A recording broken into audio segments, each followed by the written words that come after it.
It is shaking hands before we get started. I didn't want to jump at this. Like the annoying person that has to- Right. Good morning, Commissioner. Go ahead and get the, Well, I'm sorry. Thank you. Thank you. yeah, we'd like. I literally just got. Do it.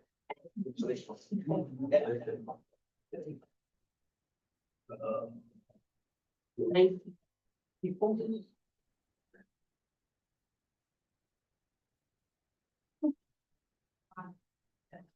so the judge executives, Chris, you can help you, this happening, I'm saying.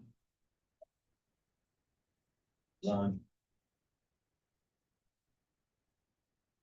The judge, will help you. He's not here. I know he's not here about Frank, but it was not in the out. Are you go?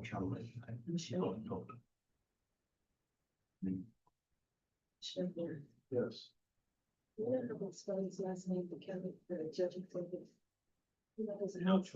Stockman, No. did you want me to check the spelling? Is that what you? No. I'm just happening. Stockman. We invited him as well, but he was not able to join us.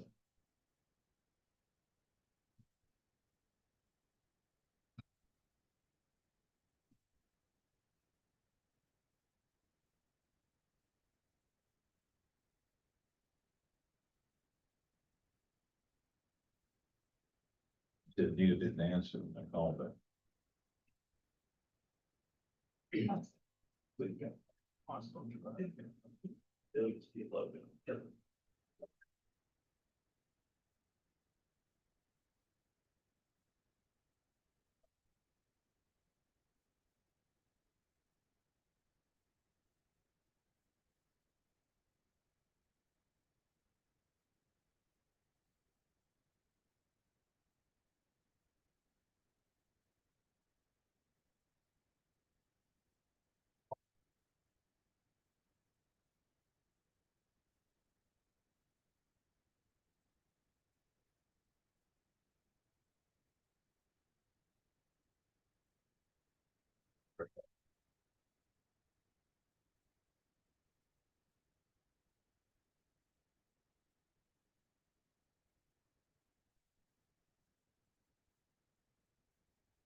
It's 9:10. We're waiting on a couple more members to arrive, but then I guess in the evening, let's go ahead and get started with the somebody. Get started with this in terms of people. I know people on time schedule and all of that. We'll just begin with public participation, and pleased to have with us this morning the mayor of Covington, Mayor Ron Washington. The floor is now yours, Mr. Mayor. Thank you.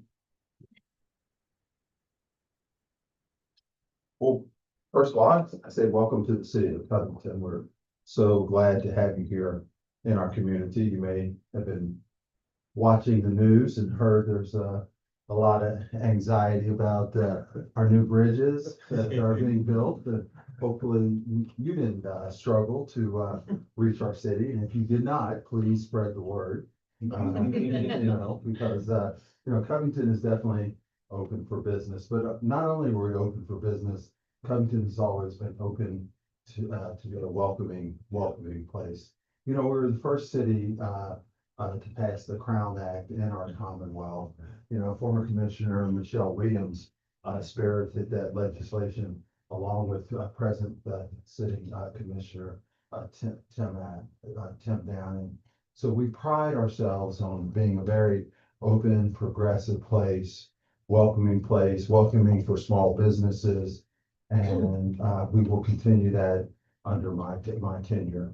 We've got a history. Some 20 years ago, we were known as the one of the most depressed and blighted cities in the state of Kentucky, or excuse me, in the United States, by a national newspaper.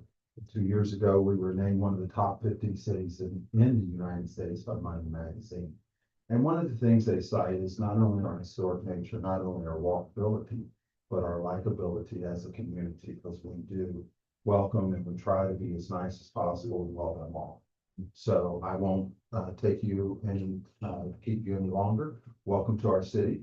And I pride myself on constituency contact and service. If you ever need anything, questions, just click on some would say a beautiful face on the website. And others would not. And it'll go directly to my email, and I'll be glad to get back with you. So welcome to the club. Okay, thank you, Mr. Mayor. Thanks, Mayor. Thank you. I don't know if any of you are looking at social media for One Quest Health ever, but if you are, you will see a picture of our mayor on horseback visiting the front lawn of One Quest Health recently. So when you think about a mayor arriving, you don't typically ever think about one arriving on horseback. That's our mayor. Right. And just for political reason, it was a very large horse. It doesn't like equate. It is a very, very large horse. I'll see y'all later. Okay. Mayor, thank you. Melissa will let you down there. Okay, Thank bye-bye. you. Appreciate you, Ben. And also we have with us this morning Miss Becky Jones from the League of Women Voters. Thank you. Thank you. Is it okay to use the? Yeah, absolutely. All right. May I position it for you? Sure.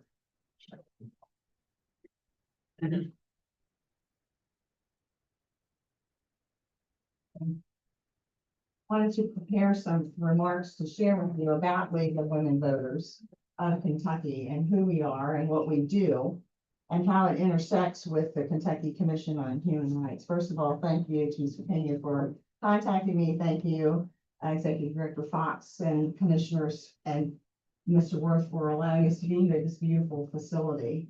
I have a connection to what used to be the Children's Home of North Kentucky through Dan Missler. I don't know if you're, you were. One of our greatest board presidents in our history. Yeah, he was a wonderful, wonderful man who grew up here. Grew up in the children's home and ended up becoming the president of the board of trustees. Right. Yeah. Yes. Tremendous story. He Yes. exists still. So my name's Becky Smith Jones. I am a native County and grew up in Ludlow, live in Villa Hills currently. And I'm a member of the Northern Kentucky League of Women Voters, which covers Boone County, Campbell County, as well as that makes me a member of the state and national league as well. So on the state level, I serve as the first vice president and one of the co-legislative liaisons. I'll talk a little bit about that in just a few minutes. So if I could have just maybe 8 minutes or so to tell you what we're doing in Kentucky with League of Women Voters. And I want to give a shout out too right away to partners that we work with. The League of Women Voters is nonpartisan. In Kentucky, we are all volunteer. So the work that we do could not be done unless we partner with other people. One of our great partners is Kentuckians for the Commonwealth, Joe Gallenstein. I see in the audience with us today. They're across the state. They do great work. We work with ACLU. We work with Immigration Legal Center in Lexington. Boone County is Better. Lots of organizations help us do our work. So, what is the program that we're following in the state for this next fiscal year, which will begin July 1? So League of Women Voters of Kentucky just met in our annual convention, and we adopted a program focus. Number one, we will expand and protect voting access in Kentucky. This will include voter education, registration, and get out the vote efforts. We will defend against voter intimidation, suppression, or invasion of privacy. We will advocate for the full restoration of voting rights for people with past felony convictions.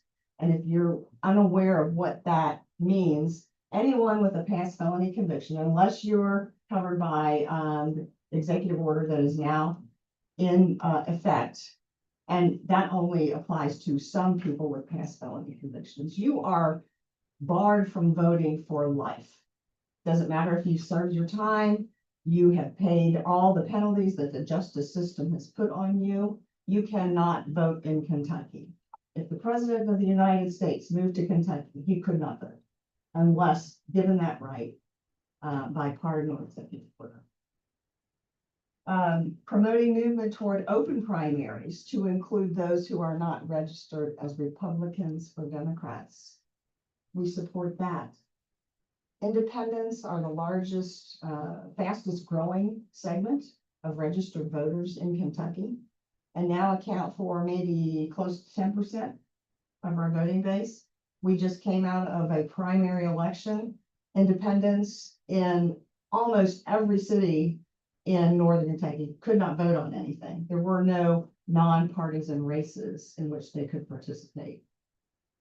And we will work to expand our integration and work with state election officials, our county clerks, and the Secretary of State. Number two, we're going to continue working on ICE detention and immigration issues in Kentucky. I'll tell you a little bit more about that. And number three, we will continue to promote policies and practices that increase transparency and strengthen public trust in our state government. So number one, let me go back to protecting voting access in Kentucky. Kentucky is not immune to attacks on our right to vote. There's no shortage of news about the effects of what's happening to the Voting Rights Act and its degradation, whether that's through gerrymandered districts, the spread of misinformation and disinformation about elections, or the manufactured rationale for citizens to jump through ever more hoops to prove their citizenship. The League calls this out nationally and statewide. In March of this year, the League of Women Voters of Kentucky filed a motion to intervene in the lawsuit U.S. versus Adams, which is the lawsuit filed by the U.S. Department of Justice against Kentucky, demanding that our Secretary of State turn over voters' private data that is not publicly available. He was willing to share the publicly available data, which any one of us could have access to. But the Department of Justice wanted private data, social security numbers, birth dates, and things of that nature. And the Secretary of State said, I'm not going to do it. So there's a lawsuit filed. Kentucky is one of 30 states plus Washington, D.C. that the DOJ has sued to get this information. So far, they have been unsuccessful in getting that through any court. The League stands with the Secretary of State in his refusal to comply with this unconstitutional order. The nonpartisan Brennan Center calls the DOJ's behavior a clear encroachment of states' power to run elections as outlined in the U.S. Constitution. In short, this type of federal overreach threatens the stability of our democracy. In another attack on voting, the misnomer Save America Act will not improve our elections. Worse, these misguided efforts will likely impact minorities, low-income citizens, rural residents, and women who have changed their names through marriage and may lack the required documentation to vote. As Secretary of State Michael Adams says, we need to make voting easy and hard to cheat. And we've done that in Kentucky. We have done that time after time after time. Another target on the voting rights hit list is the absentee ballot. Absentee ballots are critical for many citizens, the elderly, the ill, the physically challenged, those with transportation issues, those without easy access to polling places. Not all Kentuckians live in urban areas, as we know, and can take advantage of in-person voting days. And access to the absentee ballot is absolutely critical. The League is working to protect the voting rights of all eligible U.S. citizens. Number two, the League will continue our work on ICE detention and immigration issues in Kentucky. The League has taken on the work of investigating who the Department of Homeland Security is detaining through ICE enforcement, where those people are being held in Kentucky, and the conditions of our taxpayer-funded facilities. We have released 2 reports on ICE detention in Kentucky. Here are a few key findings from those reports. Over 1,000 people are now held for ICE in 9 county facilities, including Boone, Campbell, and the Kenton Detention Center. The remaining jails are in Christian, Davis, Grayson, Hopkins, Laurel, and Oldham counties. Kentucky's ICE detainee count more than doubled from September of 25 to February of 26. It went from 434 to 1,041. And as of April, that number had increased to 1,079. 72%, approaching 74, 75% of detainees are identified as non-criminal. They have no crime and they're being detained. ICE detainees are not included in some jails' public lists of inmates. For example, you can go on the Kenton County website. You may or may not find everybody who's in that jail, because if they're being held for ICE, their name isn't necessarily going to show up. You have to go through other routes to find who's in there. That makes it difficult at times for families and attorneys to locate the people who are being held. It also prevents us, the public, from seeing who's being held, who's being detained by our government. And some of the jails in which ICE detainees are being held are severely overcrowded. As our president, Dr. Jennifer Jackson, stated in one of our ICE detention report press releases, the League of Women Voters supports immigration enforcement policies that ensure fair treatment and due process for all persons, including the right to a fair hearing, right to counsel, right of appeal, and right to humane treatment. These are human rights issues. And if we intend to safeguard all individuals within the state from discrimination, we have a duty to know what's going on in our jails and an obligation to demand that every incarcerated person receives humane treatment. To do less is to put everyone's freedom at risk. Lastly, the League promotes policies and practices that increase transparency and strengthen public trust in our state government. Part of my work with the State League is as a co-legislative liaison, and I help follow legislation when the General Assembly is in session. But we have a group of dedicated volunteer researchers who specifically focus on the process in terms of public transparency and how bills move through the system. The League believes that protecting the process is not political, it's just good government. We coined a phrase a couple of years ago into our transparency effort to explain why this work is important. We call it the democracy principle. It's fairly simple. We, the people, have a right to participate in decisions that affect us. So since 2023, we've published 3 in-depth transparency reports, and I'll show this to you in a minute, as well as the most comments on the most recent 2026 legislative session. We titled these reports, how do they do that? Because that's the question we kept asking ourselves when we would observe bills that would be introduced one day and voted on and passed into law within hours. How can they do that? Well, they can do that because power can suspend the rules when power wants to, and power can move legislation the way power wants to. Now, has it always been this way? No. I can tell you, in our 2025 report, we discovered that legislators had fast-tracked about 1/3 of the House bills and more than 25% of the Senate bills that actually became law. Like 33%, 26%. That's a lot of bills that are moving quickly through the system.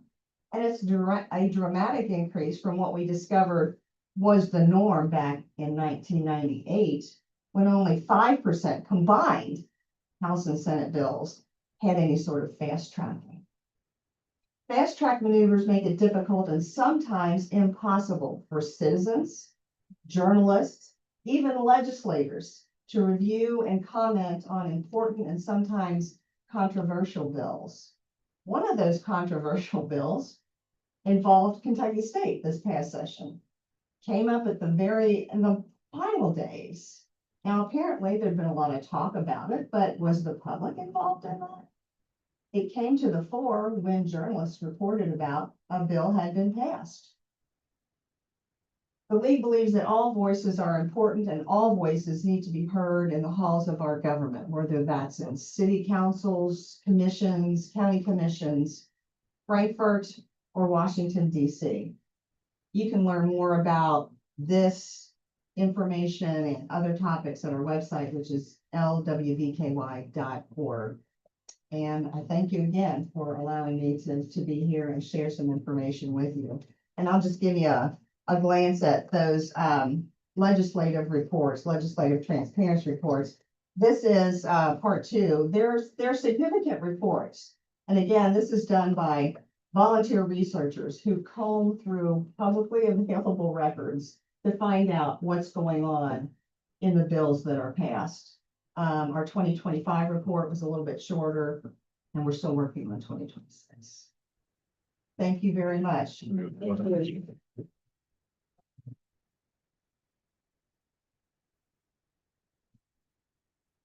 Okay, figure where I'm going next. You want to do your, sure, right now? Okay, sure. If you'll allow me. No, of course. And we Well- appreciate you extending the invitation for us to be here. It's a pleasure to have you. It really is. First things first. I went shopping. At Publix, which has moved into northern Kentucky, with a passion. And this is for our birthday boy. We'll eat it all on the way home. Kids will love this stuff too. I thought the kids would like that. I heard that you have a few. Yeah, one on the way. Good for you. Good for you. Okay, well, everyone, welcome to One Quest Health here at our main campus, and you're here in Pride Month, during Pride Month. And so may I comment on that just for a moment? You heard Mayor Washington talking about the emphasis that Covington has placed on diversity, equity, inclusion, access, all of those naughty words that seem to have gone out of vogue in certain circles, but not here. Not here. And the agenda is singular during Pride Month. And here's the agenda. Everybody's safe. Everybody's safe. Everybody's welcome. That's the agenda. So you might be surprised to know that there's a disproportionate number of LGBTQ youth who are represented in homeless youth shelters. There's a disproportionate number who experiment with substances ahead of their peers, often because of issues like school violence or school bullying. There have been very hard numbers to ascertain in terms of the number of LGBTQ kids in Kentucky in state's custody, because sometimes we refuse to track what we don't want to know. So welcome to Pride Month here at One Quest Health. We were the first organization in the state to work with the National Human Rights Campaign Foundation, and we've achieved innovator status here. Innovator status means that we are a community leader on culturally competent care of LGBTQ youth. I will tell you that our board of trustees years ago approved that initiative without one vote of dissent, right? Other institutions went running for the hills because they were afraid of the political ramifications and what would happen with donors. What we found out was that, yes, we lost some donors, but we more than gained enough to replace them, right? So we feel that we're on the right side of history. One of the things too, I'll mention to you as we draw my comments to a conclusion about Pride Month, our board years ago voted as a board that this healthcare institution would not use so-called conversion therapy. It's not evidence-based. And so our stance here as a healthcare institution is we're interested if it's evidence-based. If it's not evidence-based, it doesn't have a room in healthcare, right? Now you'll notice that we stand sometimes on a lonely hill because other institutions will embrace that type of approach to kids who are identifying with a particular sexual orientation or gender identity. Not here. Everyone's welcome. Everyone's safe. You be you, right? That's how we get started with our approach to healthcare. So welcome to Pride Month at OneQuest Health. I'll talk to you briefly about this picture because it's one of my favorite pictures and it's an actual photograph, not AI. And so that is Amos Shinkle's bridge, right? Amos Shinkle's bridge. For those of you who want a quick little history about Northern Kentucky, right? Kentucky's a divided state during the Civil War. The National Underground Railroad Museum is right across the river. We're 5 minutes from it. If you could make it into Northern Kentucky, you were well on your way to freedom.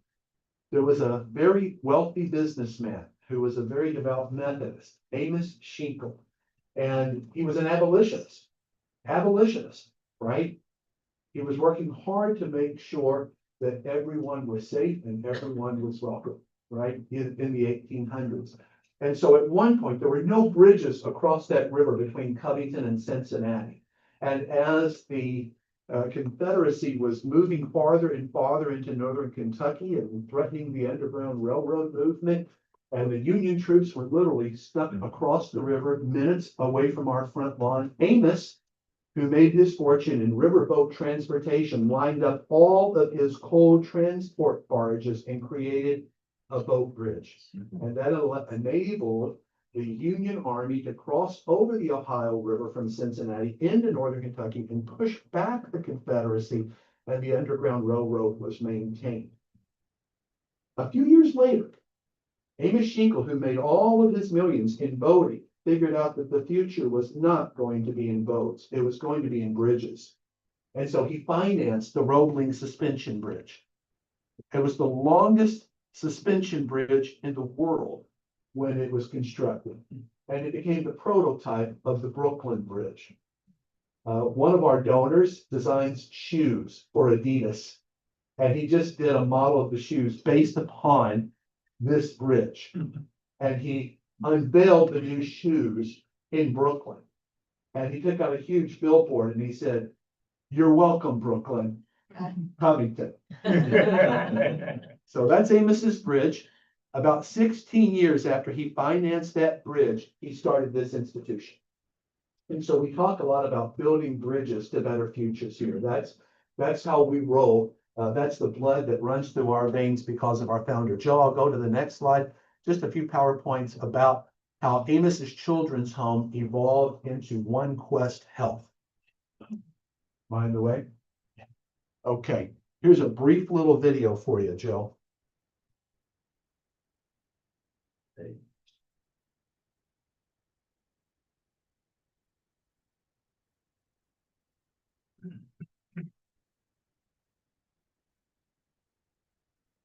Let's go to the next slide. So about 150 years, Amos signed our Articles of Incorporation in 1880. At this point, we have about 165 employees working with us. Over 50 of them are licensed clinicians, billable therapists, billable targeted case managers. We have 5 locations. You're at our main campus. We have another residential campus in Burlington, Kentucky, Boone County. These 2 residential campuses, this one in Burlington, offers psychiatric residential treatment for adolescents. So think of PRTF level 1 as one step down from a Cincinnati Children's or a Sun Behavioral Health Hospital in Erlanger. If the kids that are living with us at this campus or at Burlington campus aren't successful in treatment, their next step is a psychiatric hospitalization. We also have 3 centers that are outpatient. So one here in downtown Covington, completely outpatient, one in Williamstown, Kentucky, and one in Louisville that just opened. So we had a problem with our prior name, Children's Home of Northern Kentucky. The only non-problematic word was of. Every other word was problematic. Children. We came to a conclusion years ago that we could treat children until the cows came home, and then when they would be discharged or released back into dysfunctional families that were wrestling with some type of abuse or trauma situation or addiction, the kids kept coming back into care. The little people don't get well if the big people taking care of the little people aren't well. Yep. Took us a few years to figure that out.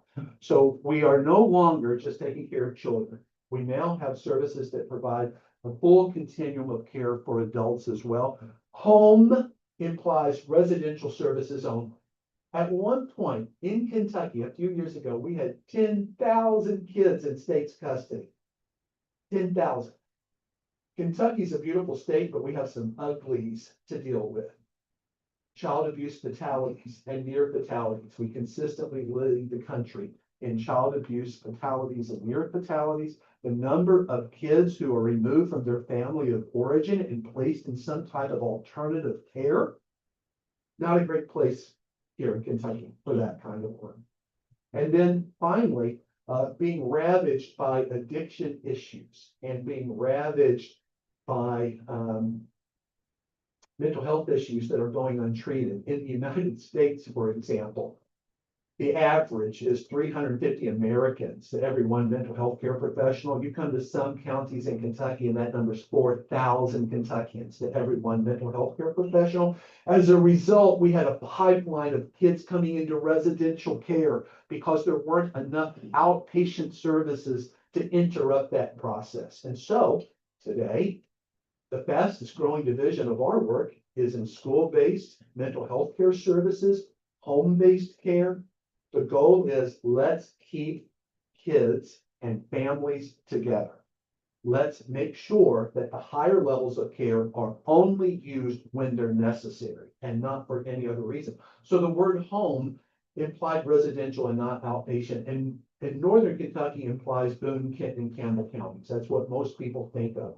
Well, we are in 85 of the 120 counties right now, serving clients. And we also serve Ohio and Indiana. And so the words Northern Kentucky didn't really serve us well. Let's go. So we formed a new organization named One Quest Health. Here's our locations. You're at our main campus here in DeVue Park. We have a residential campus as well in Burlington. Males live here in these residential buildings you're seeing around the property. 2 units here. Only provider of psychiatric residential care for kids in this entire northern bluegrass region of the Commonwealth. And then we have these new outpatient centers, Louisville being the newest one. So we'll go to the next slide there. And just a few numbers. So these are actual unique clients, but many of those clients who participate in family therapy. And so those clients are, yes, receiving services from us, but so could a mom, a dad, siblings. And so when you look at total family impacts, we're going to be hitting around 7,000 this fiscal year alone, with about 50,000 treatment services by the time this fiscal year ends. People like us, when we ask folks, what did they think about services? 97% said they would recommend us for services. That's a really good indicator. And then you can just see in terms of the progress being made. These are not powder puffs and snowflakes kind of clients. If you're in psychiatric residential care, there are some serious presenting issues that are interrupting progress academically, social functioning in the home, etc. And so this kind of progress is incredibly positive for the level of acuity that we're dealing with. Let's go to the next slide there.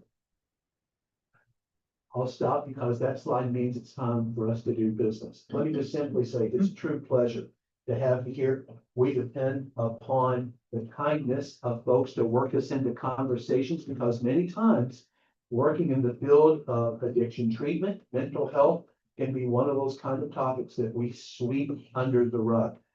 And right now, we can't afford to have that swept under the rug. I'll end with this sobering note. There's gonna be $1 trillion worth of cuts in Medicaid at the federal level. If you're a kid in state's custody, you're on Medicaid. 1 in 3 Kentuckians right now is on Medicaid. Kentucky's one of the largest consumer of Medicaid dollars. So you can see where this is going. We are going to have a tsunami of problem where people do not have access to healthcare. And what does that mean for places like St. Elizabeth Healthcare, where emergency departments will now become doctors' waiting rooms? That's a big concern for us here because almost 90% of the revenues that we deal with are tied to Kentucky Medicaid. In healthcare, there is a movement now to only offer concierge services to folks who have the financial means to provide, to access those services. And our question is, what about everybody else? That's our commitment. So thanks for hearing me, and I appreciate you being here today. Thank you. Are there any questions for Commissioner Worth from any commissioner? You know, when you talk about the Medicaid impact, you know, what's most, probably even more disturbing is that all of Kentucky's representatives in Washington, except one, voted for it, which makes it unbelievable. And then the primary architect of the committee, and who said right written was being done, is also a Kentucky representative. So, but then you hear that they say, "Oh, well, it isn't as bad as that as people make it out to be." But when you look at the facts speaks for themselves. So, but anyway, you know, thank you for hosting us, and thank you for the work that you're doing in this organization. Very, very important to the state. Sure. Yeah. Okay, let's go to section report, and we'll start with the executive director. Good morning. Just to start out with just to let you know, our HUD and EEOC contracts. Right now, we're on track to meet both of those contracts within the end of the case processing periods. HUD's being June 30th, 2026, and EEOC being September 30th, 2026. I will let you know that we had an audit from EEOC of 20 cases, and in most instances, we got 93, 94% in the categories, and in one, we got 83, 85, 83%. And they didn't agree that none of this they said was wrong or right. They didn't necessarily agree with some of our findings or how we found it. So for instances, in intake, they indicated that in some situations where we had requested credit, that they felt like it should have been determined in intake that there was no jurisdiction and not necessarily in the investigation. So there was one case with that. Also, they indicate. But our normal process, that is where it's determined. It's not determined in intake, just does intake. That's right, jurisdiction. They make the determination of jurisdiction. That's why I kind of said, we kind of push back as well. And again, what they said is this is not like a test. We're not saying you did anything wrong. We just don't agree with, now, mind you, they gave us the credit. Okay, we got the credit. These are older cases. So we got the credit for those cases after they reviewed. It's our audit, but it was their audit as well. They're saying that we really don't agree that you should have gotten the credit for these cases because of these, that situation. So, and we're continuing to work with Jeremy Sales, who is our liaison, who to improve some of our processes and practice our forms, so that we work well in conjunction. But overall, they said that we did very well. We are a certified agency, and we're going to go forward with that. Personnel, I had indicated in the report that we had posted an enforcement officer one position. It ended up being for 2 vacancies. As we did have a resignation, between the times when we first posted the position. We have, offered one of the positions to an internal candidate. Their effective date will be June 16th, 2026. And you'll meet her at the next commission meeting, or we'll announce it. But I can tell you, her name is Kara Smith, and she's currently intake, one of Juan's intake people, and she will now be an enforcement officer under Cedric's unit. We are still trying to finalize the second offer for that enforcement, for the vacancies that we have. So, before I go into the cases, you had asked for at the last commission meeting to get a information about the types of cases that we get. And so in your folder, you should see listings of the employment cases, housing cases, and public accommodation cases since July 1st of 2025. There is a correction on the form that it should be 2025. But as we spoke of at the last commission meeting, the majority of the cases that we have is disability under each one of those things, under employment, PA, and housing. Disability is the highest. In employment, it goes next to race and then sex. And it kind of follows that same pattern in housing as far as disability, race, sex, but also familial status also is one of the higher ones in that. And then, of course, in public accommodations, the highest one, again, is disability. So once you correct the date, Mhm. you send it to his ability, to him and to his legislative assistant, so they can see that. Okay. Excuse me, Representative. Yes. Okay, since our last commission meeting, 19 cases were submitted for my review and approval. And 12 were employment cases, 7 were housing cases. Of the 12 employment cases, 11 were no probable cause, 1 was withdrawn with settlement. Of the 7 housing cases, 5 were no probable cause, 1 was an administrative closure, and 1 was a withdrawal with settlement. And I know sometimes people ask what the administrative closures can be. In this instance, it was no contact with the complainant. They didn't respond to any of our requests to cooperate with us for the investigation. Then final thing. I'm reminding everyone again about the state fair that we'll be having in August. Juan will be sending out a schedule, and last year, our commissioners helped us, and we would welcome anyone who wants to participate and assist this year as well. So that will be coming out soon. The dates for the fair will be August 20th. It's not August 20th through the 30th, is it? It is. Okay, it's late this year, because it's usually before, okay, so August 20th through the 30th, 2026. Wanted to remind everyone again about the Kentucky Civil Rights Hall of Fame that will be in November. This month is the last month for nominations. Staff has been working very hard to get nominations in for this event.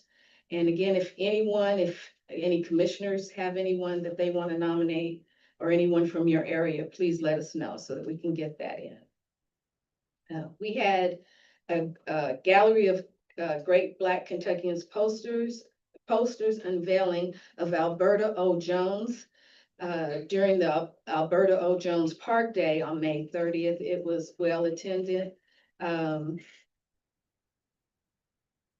She also had a statue that was unveiled earlier in May, I believe it was. Or was it April? I think It was earlier in May. So we're gonna continue if, again, if anyone has any individuals that you think that should be recognized, to let us know. I've been at the commission for a long time and it's really nice to see Alberta O. Jones finally recognized for that. Then just briefly, just to let you all know, especially our commissioners that are in the Lexington area, the Lexington Human Rights Commission is having an open house on June 26th from 11 a.m. to 2 p.m. If you're interested, we'll send out an email as well with their address and this information, so anyone who wants to attend can attend that event. Also, not coming soon, but this year, the Franklin Human Rights Commission will be celebrating their 26th anniversary. They're having a gala event in Franklin, Kentucky. So that's August 22nd at 5 p.m. And again, we will send these out to all the commissioners as well, if anybody's interested in attending that event. Does anyone have any questions regarding my report? No questions in the report. I just have one thing that I'm terrified to know the answer to, but I'm still curious. Alberta O. Jones became the first city attorney in what year? 1960, do you have, I don't have that in front of me, I don't know. In the sixties. Yes, oh, The yeah, early Early 1960s. yes, You would hope. You hope the first are earlier than when they are. yes, Okay, just so yes, curious. no, Okay, it's early. but they're not, yeah, 59. 59. Okay, it's early, look at that. Point. Thank you. Okay, any other questions for Cynthia?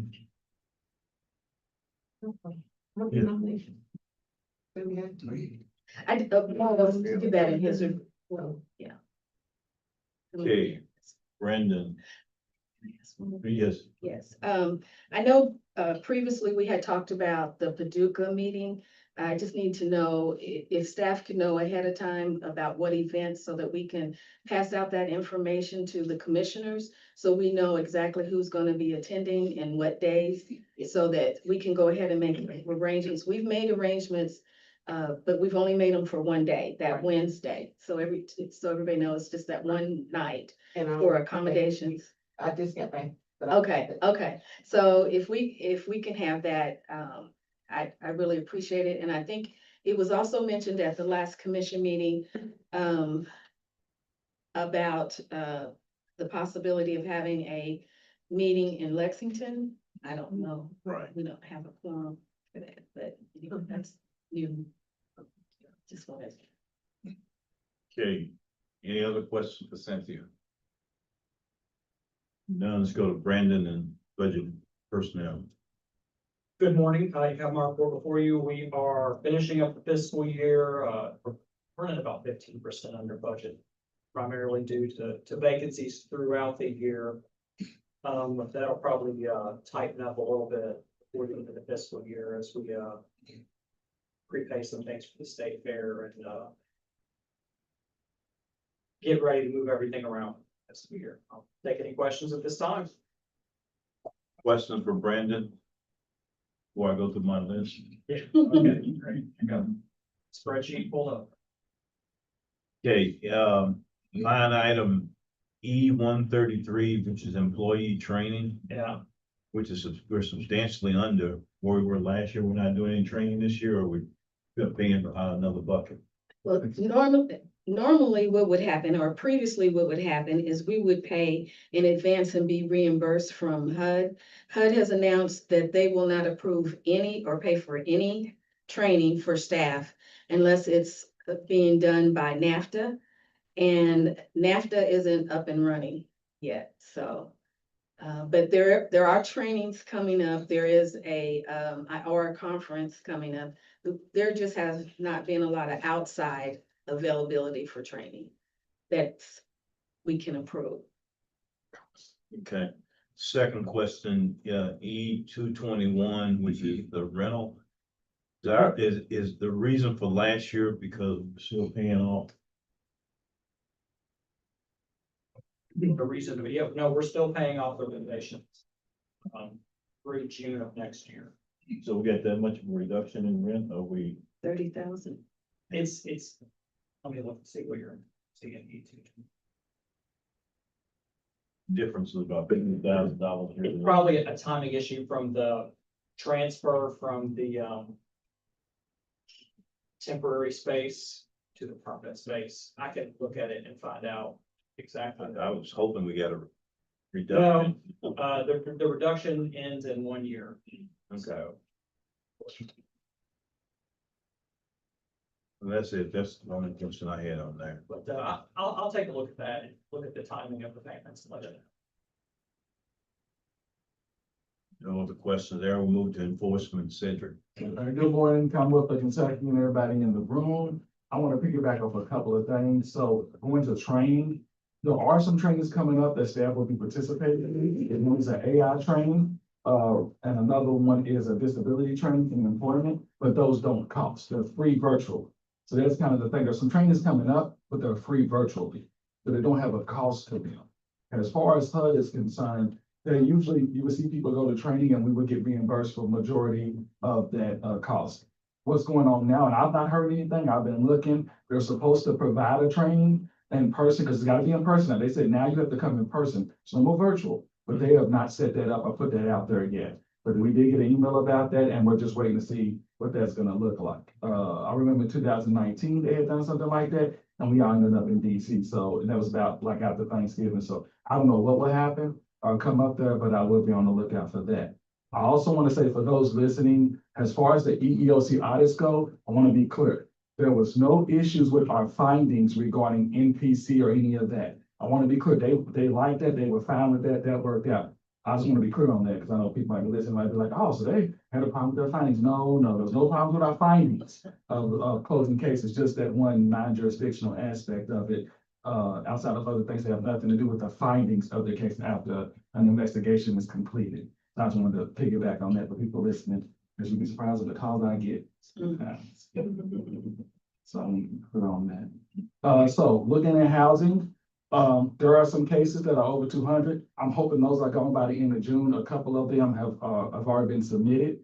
So, and always remember, this is done prior to everything being closed out or taken off the list, especially employment cases. Employment cases got to wait that 14-day period. We've had a lot of old cases get turned in employment. So I'm happy about that. A lot of 2023s and 24s have been submitted in that area. So I'm kind of happy about that. Some I've done recently, this week actually, and put it in there to be submitted. So I'm happy that we're working. We're not done yet on employment, getting them numbers down like I want to. The processing year ends June 30th of this year for housing. As far as the numbers and cases, we're on our track and the trajectory to meet that contract. And we're also on a good track as well with employment. Just the case agent employment, we are working diligently to get that down as best we can. Before I finish my report and answer questions, I want to be very, very clear about something. A good man was born June 11th, 1985. I don't care how old I am. It's a great man born that day. A lot of great men and women are born on that day. It was a very, very important day. So I just want to throw that out there. Let it be known. Commissioner Work, thank you for the cake. Kids will love it. My friend, wife will love it. And right now, probably won't make it to Pigeon Forest, but when I go afterwards, but thank you. And thank you for the happy birthday wishes. And are there any questions regarding my report? Part of your official report is that cake's gonna make it home, right? The cake will make it home, it has to. Okay. If I show up and say I ate cake and nobody else gets none, that's a problem the rest of my birthday. We'll make sure you get the custom baked little mini cupcakes over there. My kids are gonna be very happy today on my birthday, so yeah. But yeah, we're working hard. I do want to throw out there that I'll be talking with Code, and Code has been very, very helpful in old cases and giving advice on cases in general. I want to give praise to Code as far as helping out and not minding if we come and drop by with a question and helping out with that. Also, my team, I want to be clear, making the certification. I want to give shout out to the employment staff for doing a hard and diligent job of what they do. They work hard, they have high caseloads, and they do the best they can. I stole one from Juan, so I'm happy about that. So that they're going to help out with that, and then we'll offer it'll give them this help even out caseload numbers as well. So I just want to throw that out there. And shout out to housing as well. I just said employment because of the accreditation, but Shout out to all my staff and thank you all for working hard. Without you all working as hard as you do, the Commonwealth of Kentucky doesn't get investigations completed. So thank you. So who do you not want to send a shout out to? Oh. Might want to say. Right. Okay, any questions for Cedric?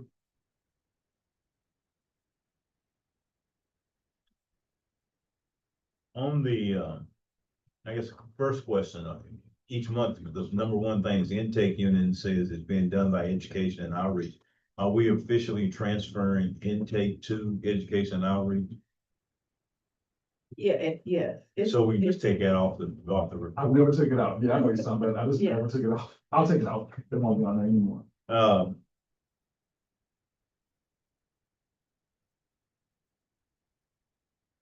For housing, which, and the contract date, June the 30th, how many of the production gold cases have been accepted? I have to check. I don't know off the top of my head. As far as old, you talking about old cases older than like 200 days that were turned? No, I'm just looking at the contract production was. Where are we meeting the contract, the 40? Oh, as far as accepted cases were over 40. Exactly the number I don't know right now. Okay.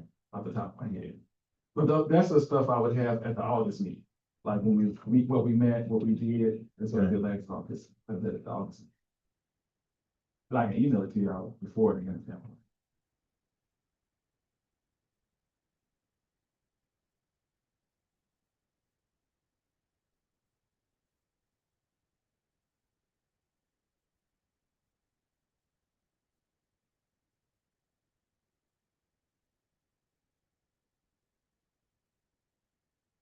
You know, on housing, the number of cases is way down, you've been able to work that down, it's really good.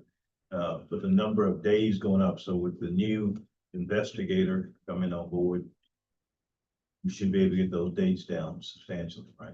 In employment, in housing, your oldest cases actually are ones that should be closed by next week because they're with me. So, Okay, they're with me. And two of them are already done and painted nose and everything. I just not submitted it. Okay. Through the time, but yeah, two of them are already done. So that'll bring that age down significantly. So when you see in August, we shouldn't be at no 236. We should not be there at all. There's even one right now that's waiting a couple of signatures, but yeah, we should not be at that, days, average days at all.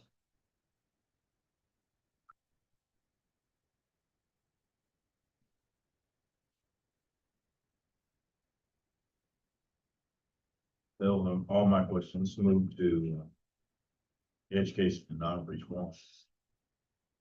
Thank you. Good morning, commissioners. Just for the information of our guests. So I'm Juan Peña. I oversee the education, outreach, and intake unit. So in our intake unit, we are the unit that handles all the calls for inquiries that comes to our office and determines if we can file a complaint of discrimination.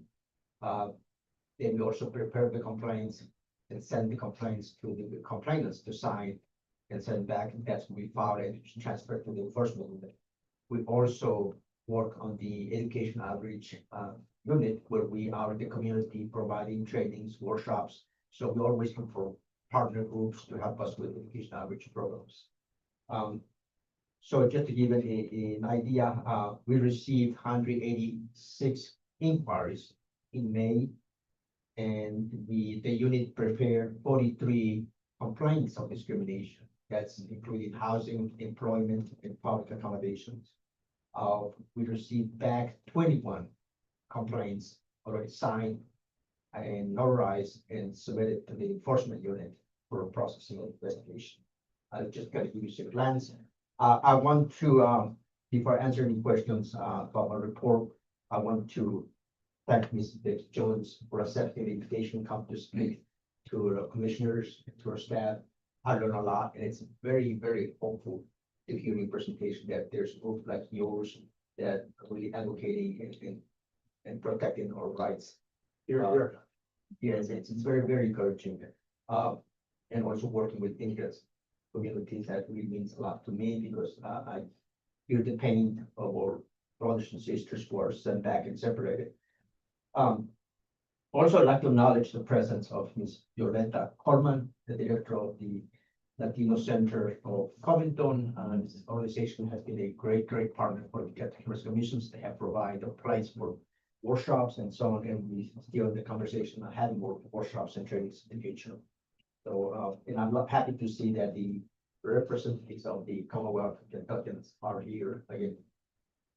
Kudos for yours, you are doing a great job across the state, so you have also be a great partner for the U.S. commissions.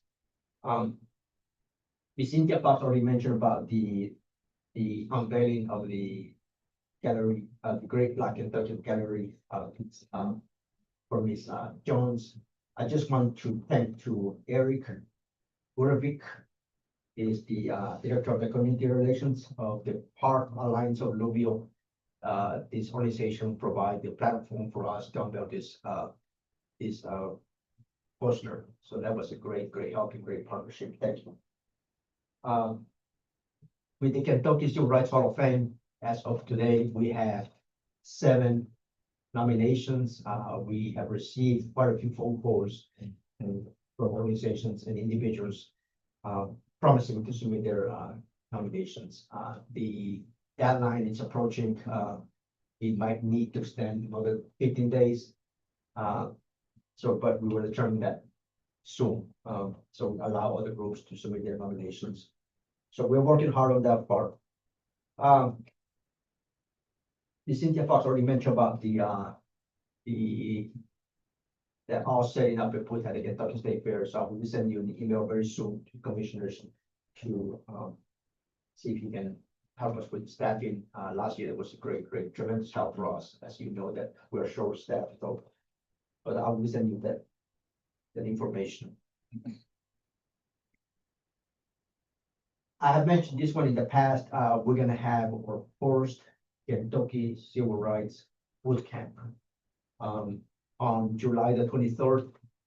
It's gonna be in your office. There are a couple of meeting rooms that we host this one, and Jeremy Sales with EOC has agreed to be part of it.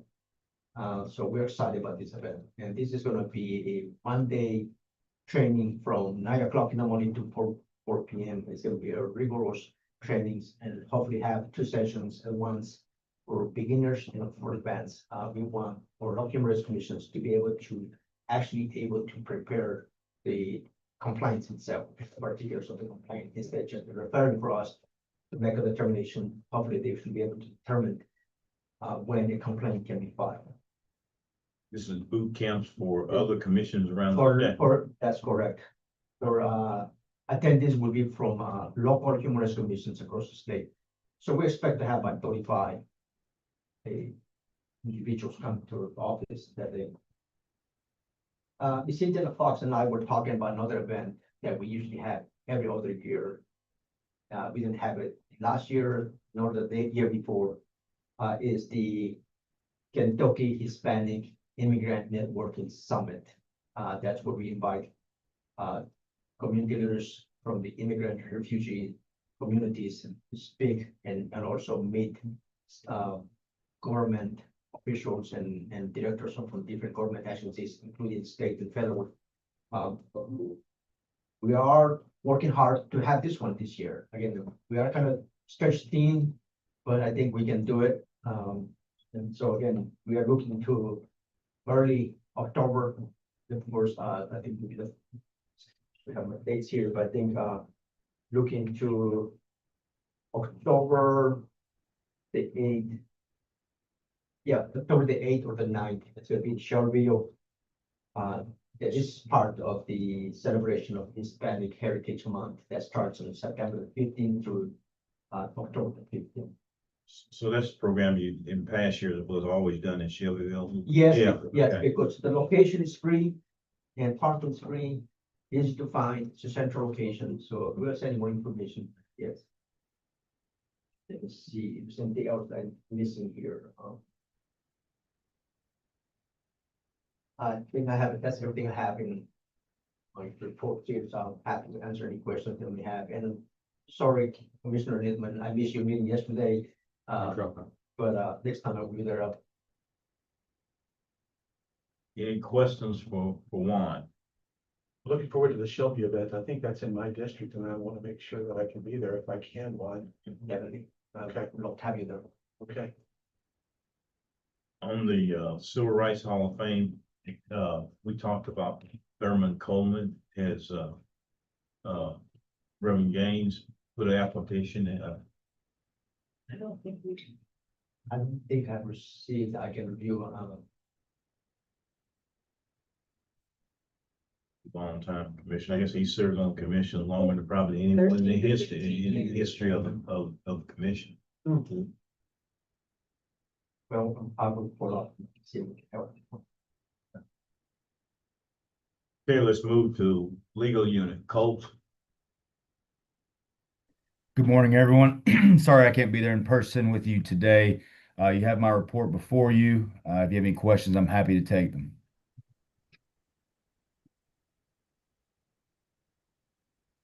And happy birthday, Cedric. Thank you.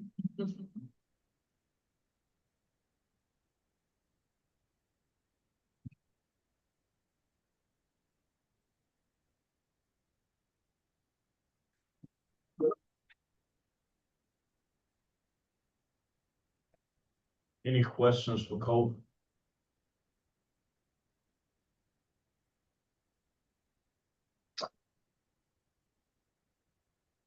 Thank you. So that gets us through basic agenda. There are no committee reports. On new business, we had to discuss the October commission meeting being moved to Lexington. I think Reverend Gaines has volunteered to host this one. He inquired about it. I don't know if he's volunteered to host. I thought he and the rabbi were gonna get together and put that together for us. I'm certainly happy to host. We were supposed to host earlier this year. We had an issue, but I'd certainly be happy to host in October.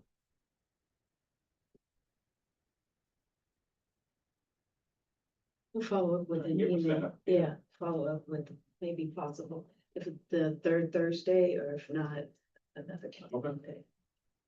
We'll also see. So we've got that taken care of. Our next commission meeting is scheduled for August the 6th, in Paducah.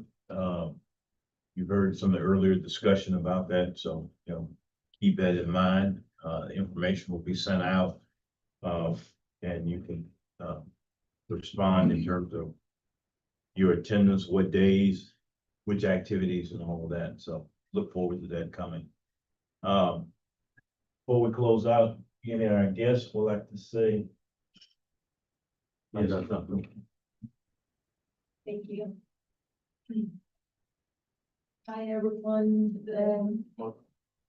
Thank you. So I didn't prepare much, but I do appreciate the invitation to participate today.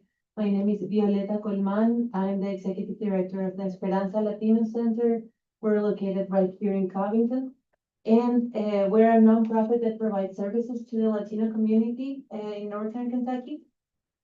Our three pillars are access to education, healthcare, and overall well-being. But as you can imagine, in the past year, the overall well-being pillar was affected heavily by the attacks on immigrants. So another thing that I asked my team to do is to follow up on the information of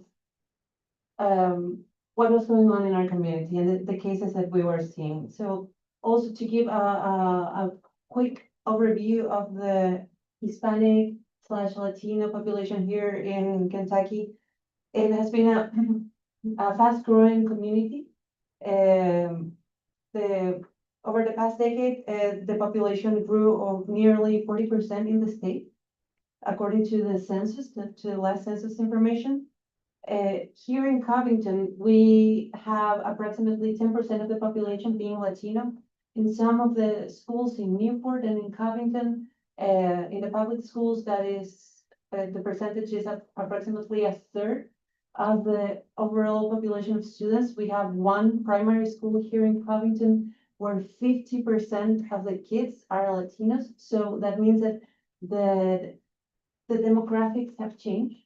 And we also need we need to be responsive to that as well and to the needs of the people.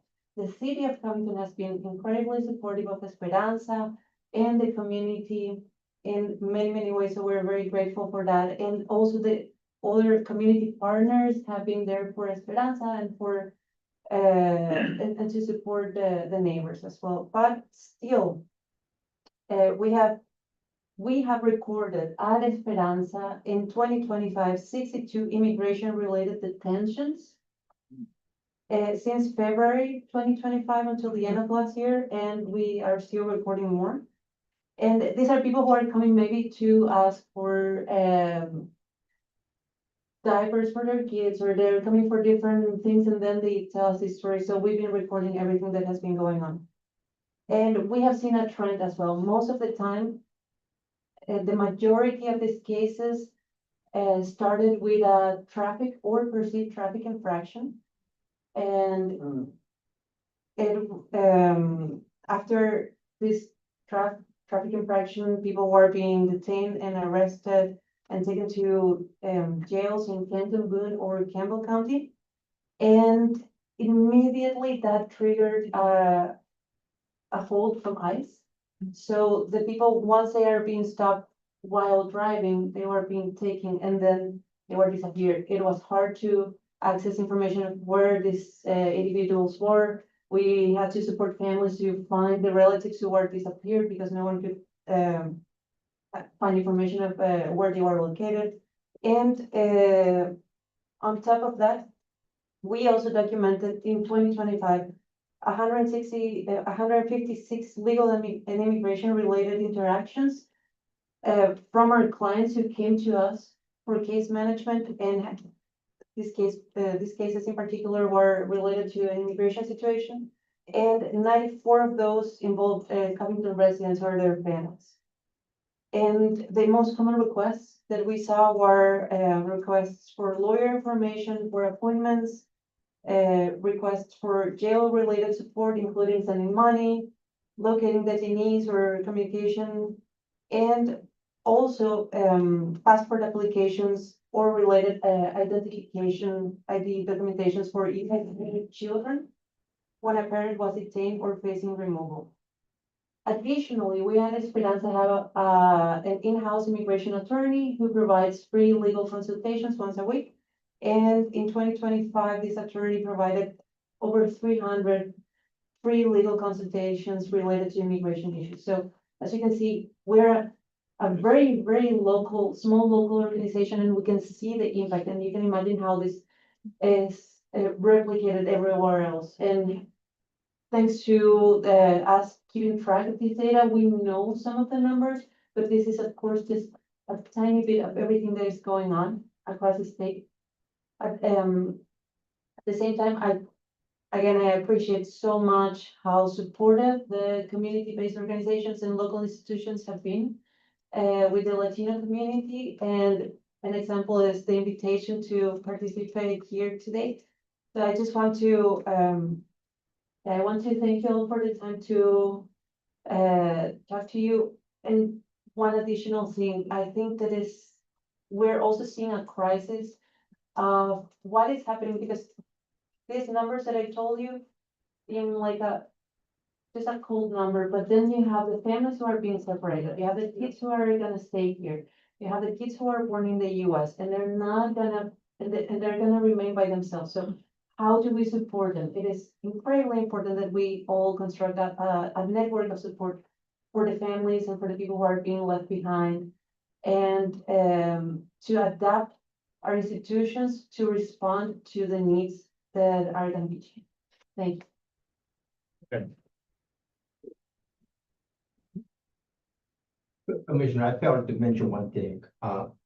As you heard earlier, that Cedric took one of our person from the intake unit. So we're short by one.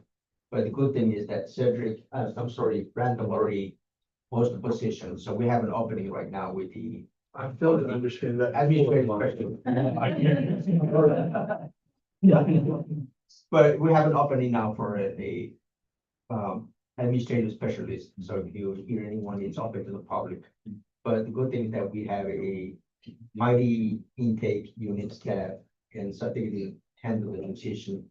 And CAD is really catching up with the housing complaint, so I guess we will be okay for a short period of time. Okay, next. I complain to Cedric every day for taking my other housing person. But I just want to let you know that it's posted, opening, running, and so if you know anyone. You jumped in in terms of, I guess I did not know that Covington, Northern Kentucky had such a large percentage population of immigrants. And I mean, it's just not common knowledge. The other thing, when we were in Bowling Green, we also heard from, is there any coordination among regions in terms of what's taking place, sharing information? We are working very local, at a very local level, so we work with the three main Northern Kentucky counties, Boone, Campbell, and Canton, and we also work across the river with Cincinnati. So because it's Right. here where we see most of our population. Yeah. I was just thinking, because the commission had a presentation by Representative Kulkarni in terms of things that she was doing and working on in the state legislature. We went to Bowling Green, we heard some more. But a lot of times, you know, the ability to be effective is finding what works in one community may work in another community, being able to share across that. So, but anyway, well, thank you for your presentation. All right, and anyone else have any questions? Yes. No, I have a. Dr. Topic. Okay. Thanks. Go ahead. So I've been talking for several months with the director, as we expand our efforts to bring some publicity to those who are and have been instrumental in Kentucky's history on human rights and civil rights. And we've expanded to the newcomers gallery. I worked with several Jewish groups to create a gallery of great Jewish Kentuckians, Jewish Kentuckians who contributed to civil rights, human rights, as business franchise. Yesterday was Jewish Heritage Day at the state capitol, where they honored, this year's honoree was the governor for his work in incorporating everybody in Kentucky. And they revealed, they inducted the inaugural class, which was Louis Brandeis, which I don't think needs much explanation. Isaac Wolf Bernheim, who was a bourbon magnate who was a tremendous philanthropist in the Louisville area, particularly one of those Bernheim Forest, Jewish hospital, prospective name originally was Bernheim Hospital, but he was also a tremendous advocate for civil rights and participation. Rebecca Rosenthal Judah, who was a massive pioneer of social reform and women's rights, based out of Louisville, but a leader in the suffragettes and the Kentucky Equal Rights Association. Caesar Caskell was a 19th century merchant and community leader from Paducah who single-handedly stopped the only religious expulsion ever made in American history during the Civil War. Louis Dembitz, who's actually Louis Brandeis' uncle and namesake, who was a major abolitionist and civic leader. He was the one who first nominated Abraham Lincoln for president. I also think he's the first Jew to ever name his son Abraham Lincoln Dembitz. I've got the Lincoln in there and everything. Aaron Chase is more modern, Louisville business leader who was a tremendous advocate for a plethora of social causes. Freddie Gross was a Holocaust survivor and educator here in Kentucky who spoke to tens of thousands of Kentucky students, was a huge advocate for genocide studies, Holocaust studies, and the Holocaust education law we have in Kentucky is called the Fred Gross and Anne Klein Holocaust Education Law.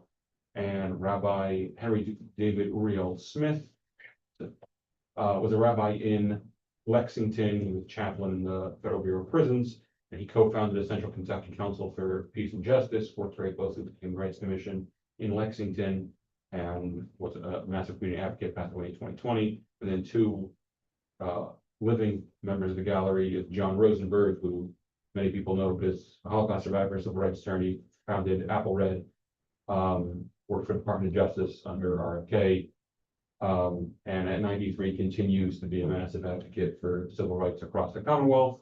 And Steve Collar, who is a longtime Lexington businessman and philanthropist, who has been a key player in civil rights and community organizing in Lexington to bring groups together to advocate. That is our inaugural class, and I look forward to working with Juan and the commission to bring attention to people, bring more nominations, and just to hopefully this will serve as another inspiring cause to younger leaders to get involved, because the fight is not over. This is not Or Yeah. comments. this is a daily struggle that we only take part in. Thank you. And amending, thank you all for your kind reaching out and everything. Again, I was in a horrible car accident with all my kids, all of them are fine. So not a scratch on them, so I couldn't be happier. My arm is deeply painful but healing. I have some back issues and some jaw issues, but couldn't be more grateful to God for any miracles in my life. Okay, is there any other business needs to come before us? Hearing none. We're adjourned. Thank you, Chair. Oh, well, boy, I need to again express our appreciation for you for hosting us. In terms of, and your presentation, very, very informative. Every time I talk to you, I learn something new, so really appreciate that. You guys ever need a place to have a meeting, you're more than welcome to use this space. We want to have community groups here. Too many times our work is out of sight, out of mind. Yeah. And we've realized that if we offer a physical plant for groups to meet, that helps us to solve that problem. I just want to say thank you for hosting us here. It's your beautiful, beautiful facility and the wonderful hotel last night and dinner. I appreciate it. Sorry I was late, but thank you for your hospitality No worries, no and those worries. delicious cinnamon rolls. It was all supposed to be on Operation Get Fit starting today. Yeah. Raise your good start tomorrow. Well, if it helps, all the baked goods were baked by a physician's wife. Oh, I take them all away.